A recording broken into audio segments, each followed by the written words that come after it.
Soap opera-like in delivery, yet emotionally sanitized, Tyler Perry's prime drama, Duplicity, is a languorous affair. It's a strange-looking, odd-feeling film that gestures toward mystery and larger conspiracy, but it seldom pulls on these threads. Instead, it ends up an anodyne political drama that says little of note. At the movie's center are two Black women, successful lawyer Marley Wells, Kat Graham, and TV news anchor Fella Blackburn, Megan Tandy, who become bound by the police slaying of the former's brother and latter's boyfriend, Rodney Joshua Adai, an unarmed man jogging in an affluent neighborhood.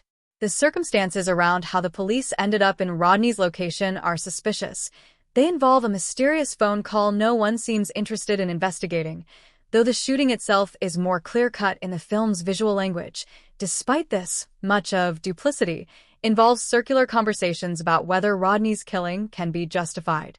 The film isn't necessarily trying to frame the event as complicated, but this undue focus means it spins its wheels in the process, en route to its mystery being unearthed not through Marley's sleuthing, but because information tends to be dropped in people's laps, from sources far off-screen. Meanwhile, the characters attempt to wax philosophical about people's duplicitous natures, all but turning to the camera and speaking the movie's title.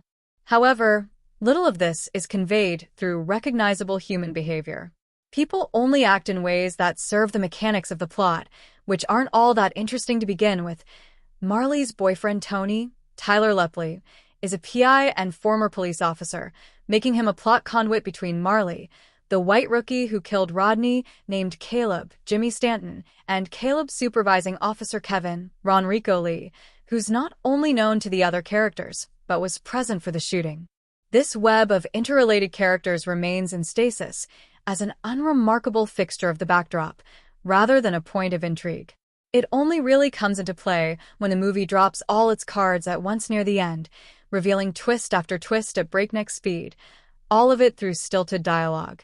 The result is unintentional farce. Along the way, few actors are given the opportunity to sink their teeth into the material.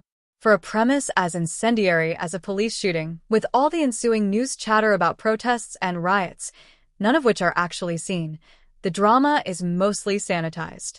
Graham and Tandy are seldom part of scenes where their character's grief is the focus. Marley may as well be an outside investigator with no connection to Rodney. The only person with anything resembling nuance of complexity is Caleb, the white cop who agonizes over having pulled the trigger. Tonally, the story ends up halfway between malformed melodrama about inequity and a mystery steeped in respectability politics, wherein the point is how easily political allegiances, or assumptions about cops who shoot unarmed Black men, can blind one to greater complexities. Unfortunately, the film itself contains no such nuance. Even its aesthetics contribute to its confusing meld of genres and approaches. Anytime more than one person or object fills the frame, Perry's compositions fail to draw attention for emphasis anywhere in particular. The palette also highlights shades of blue in every scene. If there was some tongue-in-cheek, police-centric reason for this, the result falls short. The frame is usually filled with hazy digital artifacts and unnatural halos around facial details, even after optimizing one's TV settings. It is, quite literally, hard to watch. Visually and thematically, Duplicity is best described as distracting. Its lack of focus results in a movie that merely presents, thought doesn't meaningfully comment upon, issues troubling Black America, often presented through the lens of news media. A character even quotes Sidney Lumet's Network at one point, a seminal American media satire, though this is the only indication that the movie has, or thinks it has, anything to say on the subject.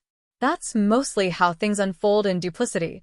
Characters show up and extemporize at length about a subject's optics, but all they truly end up doing is describing scenarios we've already seen.